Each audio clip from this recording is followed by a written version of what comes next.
Hello viewers, welcome back to my channel. সবাইকে স্বাগত জানিয়ে শুরু করছি আমার চ্যানেলের আরেকটি নতুন এপিসোড। কেমন আছেন সবাই? আশা করি সবাই খুব ভালো আছেন। বেশ কিছুদিন আগে আমি আপনাদের সাথে শেয়ার করেছিলাম আয়রন সুজির রেসিপি, আর সেই আয়রন সুজি দিয়ে আজকে আমি আপনাদের ঝটপট খুবই হেলদিভাবে বাচ্চাদের জন্য ব্যানানা আয়রন সুজির রেসিপি শেয়ার করব। আর এই খাবারটি খেলে আপনার বাচ্চার ওজন যেমন বাড়বে, তেমনি কিন্তু বাচ্চার আয়রনের ঘাটতি খুবই দ্রুত পূরণ করবে। আমরা কিন্তু বাচ্চাদের আয়রনের ঘাটতি পূরণ করার জন্য বাচ্চাদের আয়রন ওষুধ খাইয়ে থাকি, কিন্তু ঘরে হাতের নাগালে খাবারগুলো খেয়ে কিন্তু বাচ্চাদের ঝটপট আয়রনের ঘাটতি পূরণ হতে পারে। তেমনি একটি স্পেশাল রেসিপি ছিল আমার আয়রন সুজির। তো আয়রন সুজির রেসিপি যারা মিস করেছেন তারা অবশ্যই আয়রন সুজির রেসিপিটা ডেসক্রিপশন বক্স চেক করে দেখে নিতে পারেন, অথবা সেই রেসিপির লিঙ্কটা আমি কমেন্ট বক্সে দিয়ে দেবো। তো কথা না বাড়িয়ে চলুন শুরু করা যাক মূল রেসিপিতে। তার আগে একটি কথা, আমার আরেকটি channel baby food gallery BD চ্যানেলটি এখনও যারা সাবস্ক্রাইব করেননি, প্লিজ চ্যানেলটি সাবস্ক্রাইব করুন। চ্যানেলটির লিঙ্ক ডেসক্রিপশন বক্সে দেওয়া থাকবে। যারা এখনও আমার চ্যানেলটি সাবস্ক্রাইব করেননি, প্লিজ চ্যানেলটি সাবস্ক্রাইব করুন এবং পাশের নোটিফিকেশন বেল আইকনটি ক্লিক করে রাখুন আমার নতুন নতুন ভিডিওর আপডেট পাওয়ার জন্য। এখানে আমি চুলায় একটি প্যান গরম বসিয়ে দিয়েছি। প্যানটা গরম হয়ে গিয়েছে, এর মধ্যে অ্যাড করে দেব 1 চা চামচ ঘি। এখানে নিয়েছি 2.5 টেবিল চামচ আয়রন সুজি। অবশ্যই আপনাদের আমি যে পরিমাণে আয়রন সুজিটা নিয়েছি সেই পরিমাণে যে আপনাদের নিতে হবে সেটি কোনো কথা না। আপনাদের বাচ্চারা যে অনুপাতে খেতে পছন্দ করে বা যতটুকু খেতে পারে আপনারা ততটুকুই কিন্তু রান্না করবেন। এখন আমি ঘিয়ের সাথে আয়রন সুজি 1 মিনিটের মতো ভেজে নেব। আপনারা বেশি করে রান্না করে খাবারটা রেখে জমিয়ে বাচ্চাকে পরবর্তীতে খাওয়াতে যাবেন না।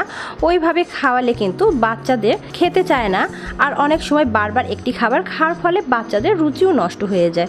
অল্প করে তৈরি করে অল্প করে খাওয়ানোর চেষ্টা করবেন। যদি একবার রান্না করার পরে প্রথমবার খেতে না পারলো, তাহলে দ্বিতীয়বারে খাইয়ে সেটা শেষ করে দেওয়ার চেষ্টা করবেন। তো এখন আমি 1 মিনিট ভেজে নেব। 1 মিনিটের মতো আয়রন সুজি ভেজে নিয়েছি। এখন আমি অ্যাড করে দিব পানি। এখানে আমি 1 কাপ পানি অ্যাড করে দিলাম। 1 কাপ পানি আমি অ্যাড করে দিয়েছি। এই খাবারটি মূলত কিন্তু 6 মাস থেকে 3 বছরের বেবিদের জন্য আমি তৈরি করছি। এবার অ্যাড করে দেব 1/2 টেবিল চামচ খেজুরের গুঁড়ো বা বলতে পারেন খেজুর চিনি। এই খেজুর চিনির রেসিপি আমার চ্যানেলে দেওয়া আছে, রেসিপির লিঙ্ক ডেসক্রিপশন বক্সে দেওয়া থাকবে। আর এই খেজুর চিনির রেসিপি আপনারা কমেন্ট বক্সে দেওয়া থাকবে, অথবা আপনারা উপরে আইগার থেকেও দেখে নিতে পারেন। এখন অপেক্ষা করব এই সুজির ঘন থকথকে একটু ভাব আসা পর্যন্ত। মিডিয়াম হিটে 4 মিনিট রান্নার ফলে সুজি কিন্তু ঘন ভাব চলে এসেছে, দেখতে পাচ্ছেন। এখন আমি অ্যাড করে দিব 1/2 কাপ তরল দুধ। এখানে আমি 1/2 কাপ গরুর দুধ ব্যবহার করছি। আপনারা যদি এইখানে বাচ্চাকে গরুর দুধ না খাওয়াতে চান, যারা বাচ্চাকে গরুর দুধ দেন না, তারা কিন্তু এই খাবারটা পুরোটা পানি দিয়ে রান্না করে রান্নার শেষে ফর্মুলা মিল্ক অ্যাড করতে পারেন। আমি কিন্তু এই কথাটি আপনাদের বারবার সবগুলো ভিডিওতেই বলে দিই। অনেকের হঠাৎ ধারণা হতে পারে সুজির রং কালচে হলো কেন। এখানে এটি আয়রন সুজি, আর আমি আয়রন সুজি তৈরি করেছি কালো চালের মিশ্রণ দিয়ে, সেই জন্য কিন্তু সুজিটা একটু কালো হবে। আর কালো চালে রয়েছে প্রচুর পরিমাণ আয়রন ও ক্যালসিয়াম। এখন অপেক্ষা করব পুনরায় একটু ভালোভাবে বলক ওঠা পর্যন্ত এবং পরিমাণ মতো ঘনত্ব আসা পর্যন্ত। দুধ অ্যাড করার পরে আমি আরও 2 মিনিট ভালোভাবে রান্না করে নিয়েছি। এই 2 মিনিটের মধ্যে 1 মিনিট কিন্তু খুব ভালোভাবে বলক উঠে গিয়েছে। আর এখানে কিন্তু আমি লবণ চিনি কোনো কিছু অ্যাড করিনি, চিনি অ্যাড করিনি, কারণ খেজুর চিনিতেই কিন্তু মিষ্টি হবে। এছাড়া কিন্তু আমি কলা ব্যবহার করব, আর কলাতে খাবারটা মিষ্টি হয়ে যাবে। তো ঘনত্ব দেখতে পাচ্ছেন, আপনার বাচ্চারা যেমন ঘনত্ব খায় সেই ঘনত্বেই নামিয়ে নেবেন। আর এই খাবারটি কিন্তু ঠান্ডা হলে আরও ঘন হয়ে যাবে, সেই জন্য আমি কিন্তু এমন ঘনত্বেই নামিয়ে নেব। এখন আমি এই খাবারের সাথে কলা অ্যাড করব, সেই জন্য এখানে আমি একটি মিডিয়াম সাইজের কলা ছিলে রেখে দিয়েছি। এখন আমি এই কলাটি এক সাইড ধরে একটি কাঁটা চামচের সাহায্যে এইভাবে কুচিয়ে নেব।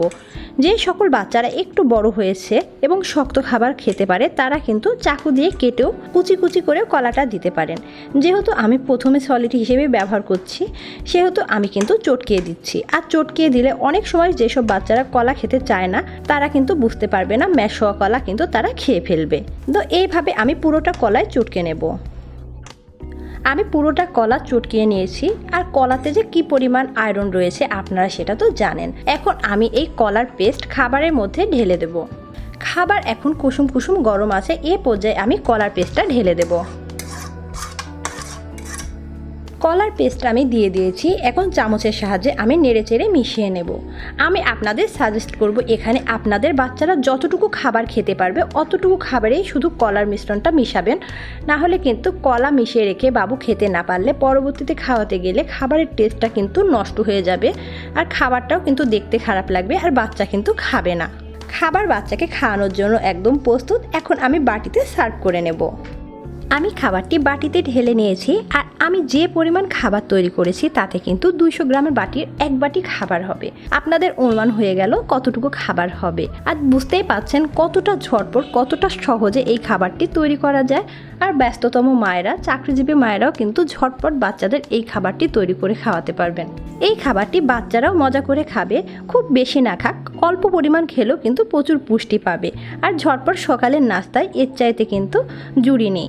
বাচ্চাদের একরকম খাবার না খাইয়ে আপনারা বাচ্চাদের খাবারে বৈচিত্র্য আনবেন। এক এক দিন এক একটা মেনু তৈরি করে দেবেন। নতুনত্ব খাবার পেলে কিন্তু বাচ্চারা মজা করে খাবে। তো আশা করি আজকের ভিডিওটি আপনাদের ভালো লাগবে। ভিডিওটি আপনাদের ভালো লাগলে প্লিজ ভিডিওটি আপনাদের ফ্রেন্ডস অ্যান্ড ফ্যামিলির মধ্যে শেয়ার করবেন। আমার ভিডিওতে লাইক কমেন্ট করে পাশে থাকবেন। ধন্যবাদ।